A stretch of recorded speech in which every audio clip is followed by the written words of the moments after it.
Let me tell you about my neighbor. I don't know his real name. On the mailbox, it says K. Wexler, but everyone on the street just calls him the Watcher. I moved to this neighborhood last fall. Quiet suburb, decent schools, too many HOA rules, but the price was right. My house is at the end of the cul-de-sac, and directly across from me is Wexler's house. Weather-beaten siding, overgrown yard, all the shutters closed tight. Looks abandoned, honestly, but it's not. Every night since I moved in, I've seen him. He stands in his front window, no lights on behind him, just his silhouette lit by the street lamp.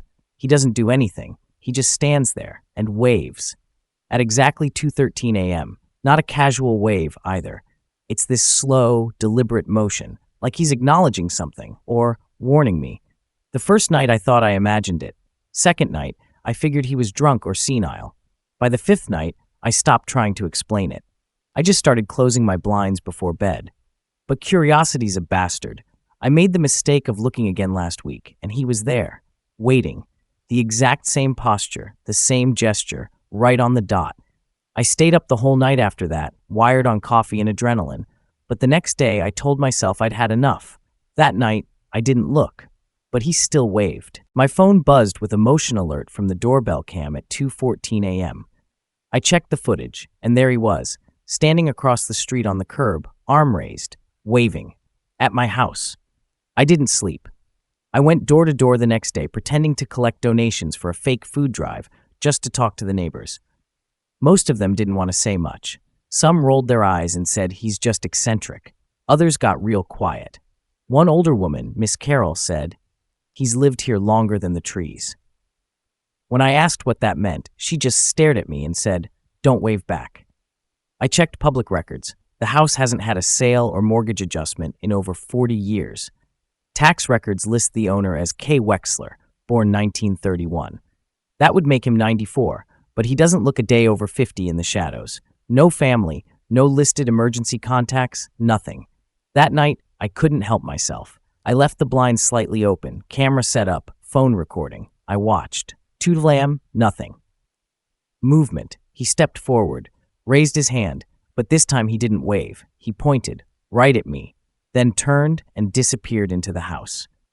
2 days later, I came home from work to find a Polaroid tucked under my welcome mat. It showed my house, my living room window, and me pulling back the curtain. It was time-stamped, 2:13 a.m. I showed it to the police. They took my statement, but didn't care. They told me to install a security system, I already had one, and call if I saw suspicious activity. What could be more suspicious than a man who never leaves his house, waving at people in the dead of night and leaving photos that shouldn't exist? I was ready to move. I even started packing, but then I made the worst mistake of all. I waved back. Just once. Just to see what would happen. He stopped. He froze, arm midair. Then slowly he smiled. A real one, wide and way too many teeth, and he stepped back into the dark.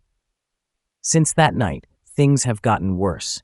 I wake up with scratches on my arms, small, neat lines, 3 at a time, always healing by the next day. I tried filming myself while I slept, but every recording after 2:13 a.m. is just static. I've heard someone breathing outside my bedroom door. Once, I swear I saw fingers retreat under it. Last night, I got another Polaroid. This one was taken from inside my house. It shows me, sleeping. In the background, barely visible, is a dark figure in the hallway, his hand raised, not waving, reaching.